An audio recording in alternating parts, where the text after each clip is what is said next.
My presentation will be quite easy because of the previous presentation, which they have gone into several of the basics, especially the first one, but also when you were explaining the rheograph, Kevin.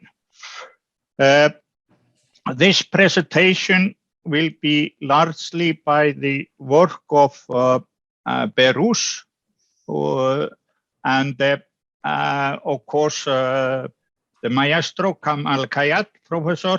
He's an excellent conductor in concrete science. He was with this, but this is based on a little bit of the PhD thesis of Berus. You will see always the green thing here at the top when I use his slides. Okay, I'm from the Reykjavik University in Iceland and used to be also the head of Icelandic Building Research, and luckily we could save it, and now it's called IceTech. Where we have a very big laboratory here, concrete laboratory, and here you see the campus of the Reykjavik University, and here we have the beach where we can swim all year around.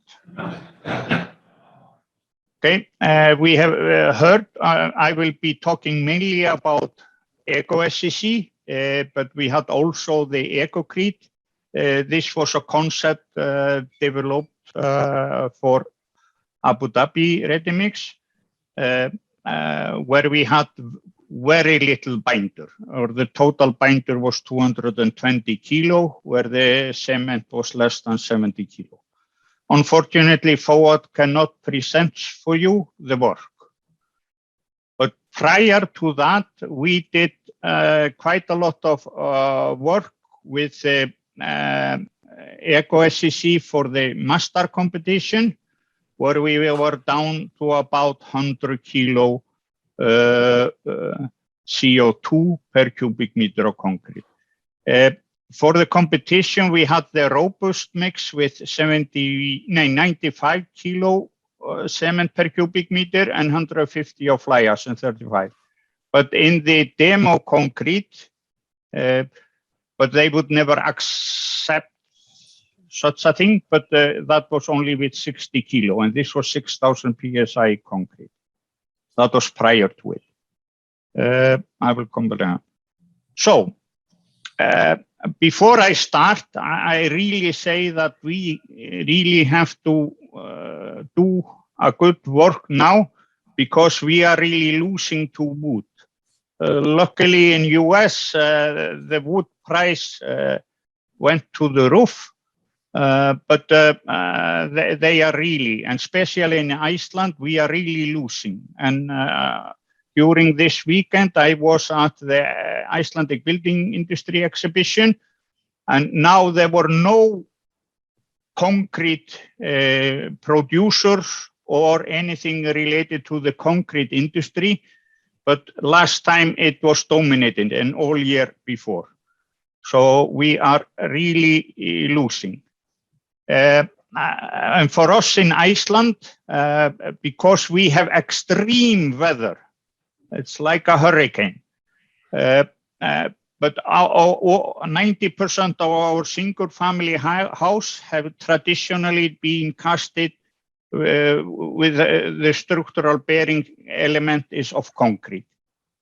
In Norway, it was opposite, but they also built next to the forest. And in Iceland, all our trees had blown away.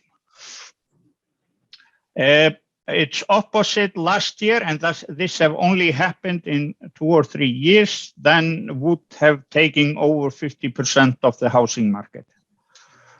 And we can also see from World Economic Forum, we need a zero carbon concrete. And that is also in Iceland.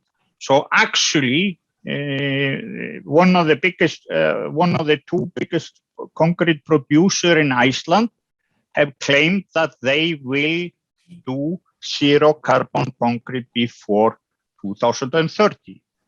And they have actually had a lot of television advertisement, different, where they are talking about this zero. Of course, it will be questionable, but actually, I think they can do it as well as Norway.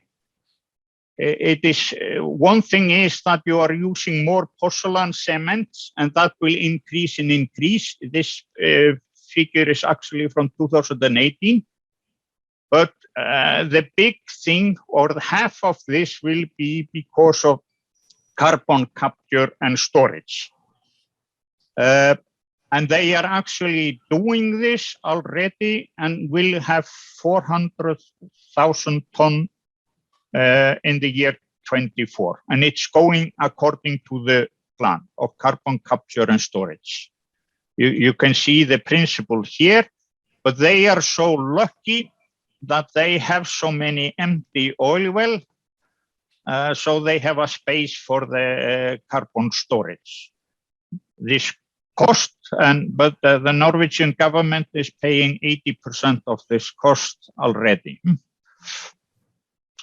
We have also such a thing in Iceland, carb fix, but we do additionally because we have so much basalt rock in Iceland, and quite big part of it is basalt glass or amorphous. So we turn the CO2 into stone, but we pump it down 1,000 meters or up to 1 kilometer. But until now, we have only made, I checked out this number this morning, and that was 78,000 tons of CO2. So we have a far to go if we are going to carbon neutral the concrete. But this can happen in Europe, and here is, according to the number, there is a potential to pump down and bind in rock 7.5 billion tons in the US.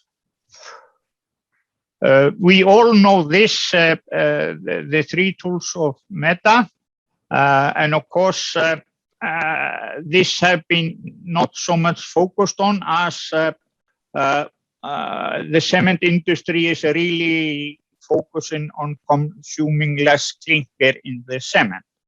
But we have a problem there regarding early strength, and secondary for us who are in the north. We have an issue regarding freeze-thaw resistance. Anyway, and for that reason, high volume fly ash concrete have been for half a century or quite long time now. So that is not new. But we also have to focus on the structural optimization because there is such a negative discussion regarding the concrete. At least in Europe, it's the wolf among the sheep. So we have to do something significant and so we won't lose the battle. We go back to the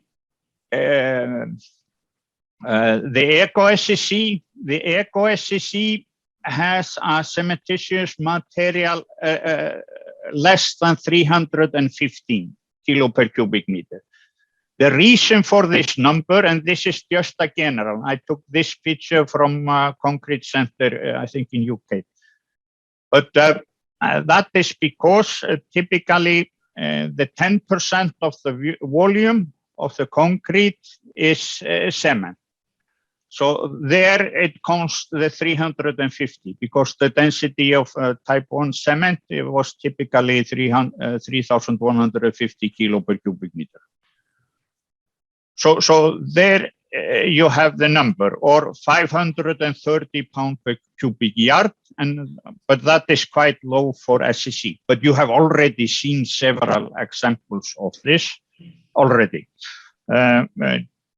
during this session. Here you have the different types of SCC, and here you have very low viscosity, relatively high yield, and here you have one that is still flowing, quite viscous, but that has to have a lower. So there you can see this. So I added just in a old here video. I don't know if you hear the music, but the music doesn't play. Here you have the low viscosity, and it has already got the flown out. Here you see German SCC. This is from 2006, so some of you have already seen this. This is like a Danish SCC, which have only 23 inch, but there is a special reason for it. Now, the Swedish stopped after 30 seconds, and that is like a rich mix. You can see the mix design of the concrete here. This was 2004, and the German mix was very rich. The German are very rich, but it's still flowing. And actually, I will not take all the time because it took 2 minutes to flow. So I will break here. We don't have time for that. Anyway, so remember the German mix was actually outside the graph. It was 180 Pascal seconds, as the Eco-SCC was over here with a very low plastic viscosity. When who was presenting for you, in his case, his normal SCC was around here, and the Eco-SCC was around here. I estimate from the slump flow. So back to the Beru's work, he have a mixed design approximation, and there have been published several papers about this, where he goes from step 1 to step 2, and 3, 4, 5, and finally in the end. I will come a little back to this. This is, of course, what you all know, traditional. It was from Canada a long time ago, and this, you know all, as the cement is the major contributor to the CO2. You see here the placement, the transport, the curing, batching, admixture, and so on. These are almost 10 years old data from Australia. And I don't have to go into detail here, but Berus had also this figure regarding how you optimize the packing, but where you add in smaller and smaller, and you increase the packing. And here you have the classification. This was presented from Florian, his thesis, where you see that some of the Japanese SCC we heard from some 25 years ago or 20 years ago, they were very, very rich.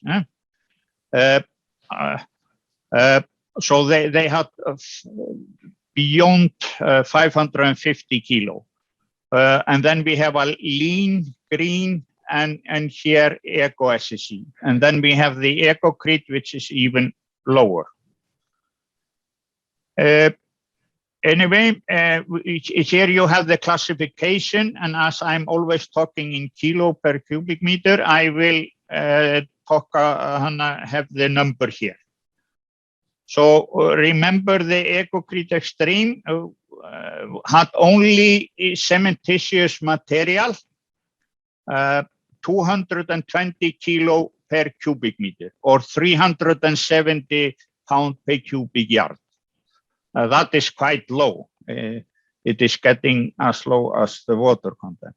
But this was very durable concrete. The demand was very high regarding chloropermeability and water uptake. So back to his work. He goes through systematic design method, as he calls the phase one. He evaluates quite a bit the robustness of the low binder mixture, or also in the cement paste, which I will go back to later. And of course, we have to evaluate the mechanical properties. Okay, his process is to go from the chosen material, and then it will be quite a lot of focus on the particle size distribution. And you will go back to this Q value, which have already been discussed, if it should be 0.27 or what. I will show that in the figure. The water content, superplasticizer, and air content. In his approach, when he have air entrained concrete, he reduces the water content, but has the binder approximately similar. And he is, of course, trying to optimize the particle packing and has linear particle size distribution, meaning that is the particle lattice effect. I've also seen before some animation, which I presented first 98 in Kochi at the first workshop in Japan. And he will go into this, and I will present that in the next page. He will also choose the binder combination from the paste study, and I will show a slide from that. And from there he goes into the finals. You have already seen this from Fuller curve, which is quite simple equation, and Andreas Andersen has a Q around 0.37, but we are going much more towards 0.25 or plus minus. And we have a linear grading, no particle gap. And we have already seen slides similar to this, where we are, let me see, where we are filling up the voids and have more continuously grading. And this can be explained. There are two basic curves in rheological science. One is the particle shape, and as you go more into rounded, you can increase the aggregate volume and have much higher aggregate volume for a given viscosity. The other basic curve, which is not shown as often, is that you can have, if you have polycized and not particle gap, polycized continuously grading, you can always also increase the volume of the aggregate without influence the apparent viscosity so much. This is ABC. So back to Peru's slides. Here it is regarding particle lattice. Actually, the theoretical curve there is that you will have same volume of the next of all the aggregate size. They are about same volume. So it's not like a E, which is seen from when he was showing, but it's like a C, straight line. And the thing is that there are about 8 particles that should hold up the next particle size above. This goes like here, and the other creates a lattice which will prevent the segregation. So it will be more like a homogeneous material instead of coarse aggregate with a mortar matrix. Anyway, so and here we show that he goes through several things, and I will go through the binder combination soon. He determined the saturation point where it is a relatively stable mix, plus minus little bit of superplasticizer, and the aggregate we have also already seen, where we have linear particle size distribution with a particle lattice effect. And the Q which he recommends is 0.28. If I go into the choice of optimized binder, he evaluated here with a viscometer for the binder, and you can see here the results where you have the yield stress here and plastic viscosity here. And when you're testing only the paste or the binder, then you have to use approximately water cement ratio 0.3 is equivalent when you are using 0.4 in the mortar or 0.5 in the concrete, if you want to see similar effect. If you want to see, like you saw at the rheograph, which Kevin showed, in case you want to see that the plastic viscosity will not change when you are reducing the yield stress to the superplasticizer, then you have to do it with a lower water binder ratio or water powder ratio. So here he optimized it where he have the water powder ratio from 0.28 to 0.32, and then he sees that it is quite stable with the silica fume. It's not so much changing. It's a bit higher when you have silica fume. It's more sensitive to water content. And you have to remember, when we want a steady production, then the moisture content in the aggregate can play a role. So actually we want a relatively robust solution. And here you can see this.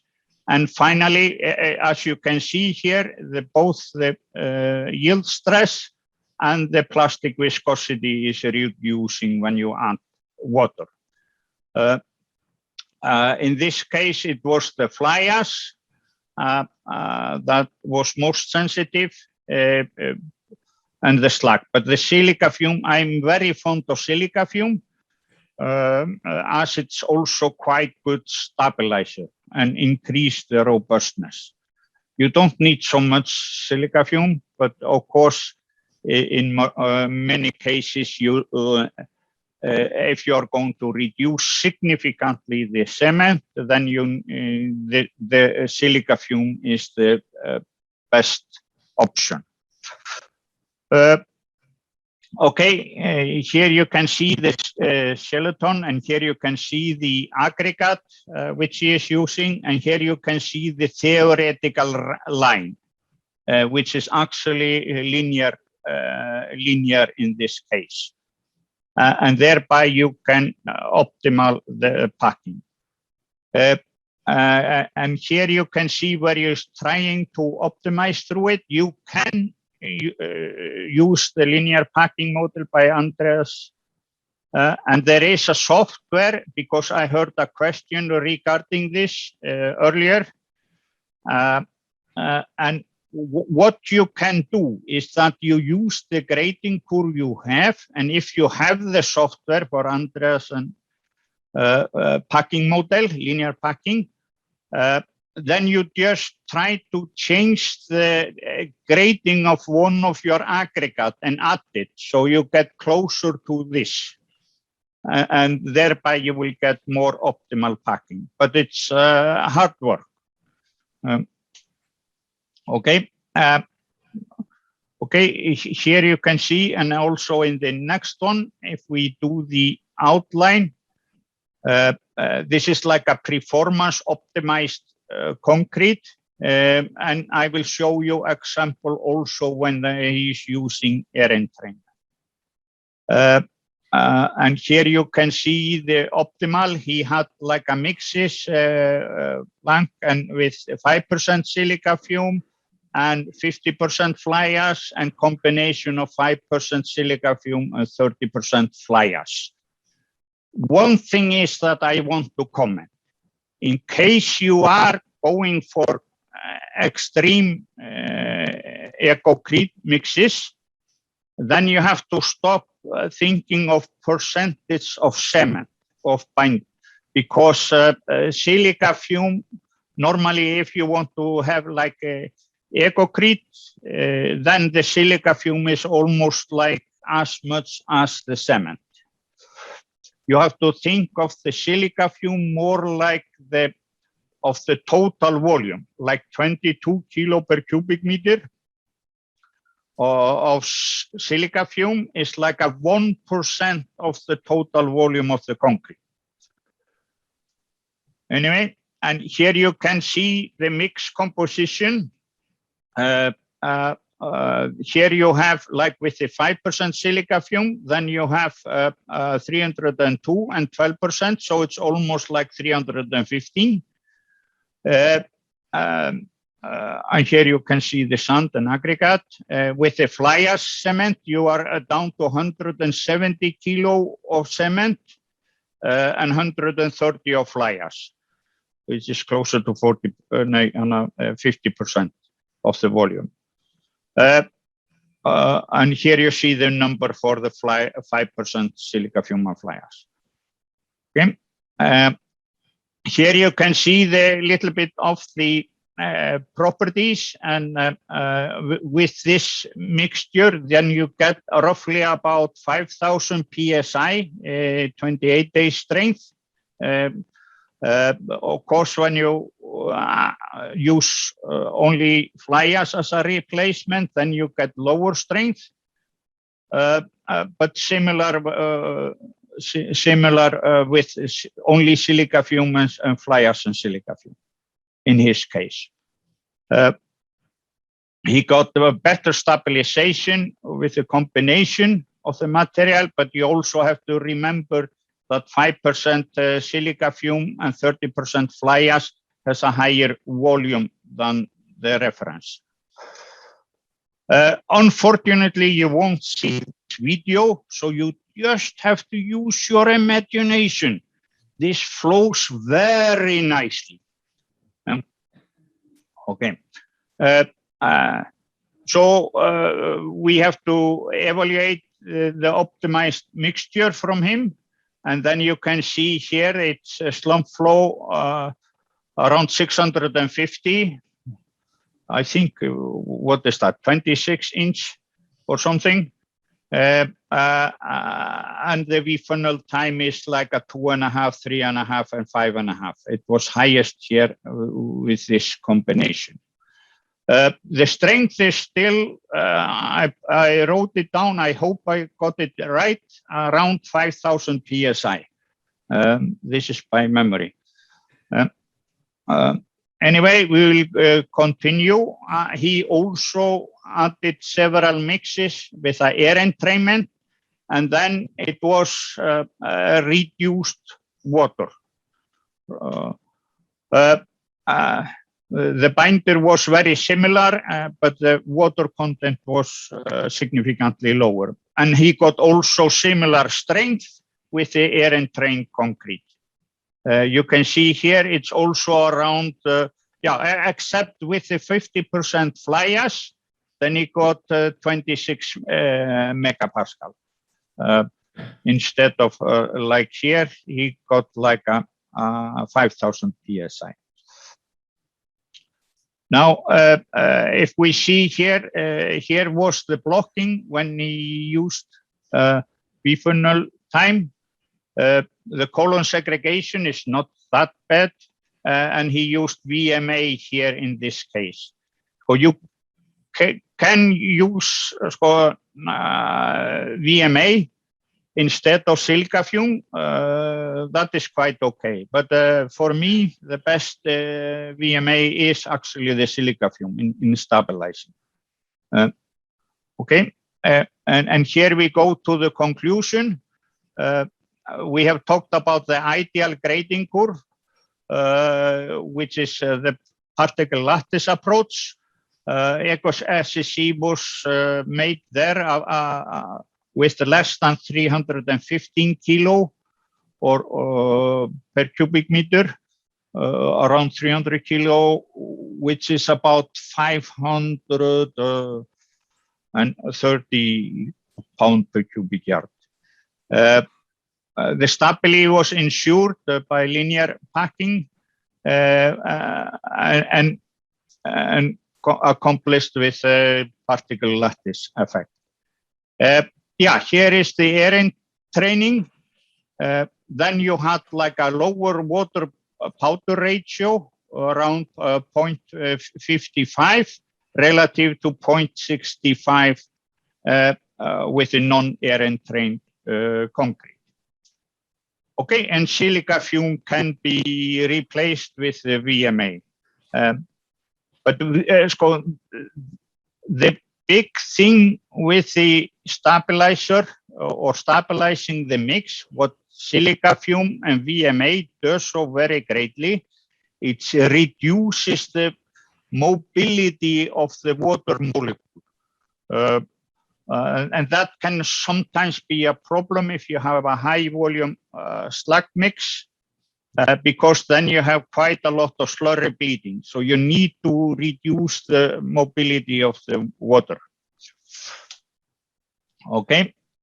This is my hypothesis. I use, of course, a rheometer, and this is based on the theory that if you are able to reduce the plastic viscosity significantly without changing any the volume of each component, then you get greater packing, and that can be shown theoretically also.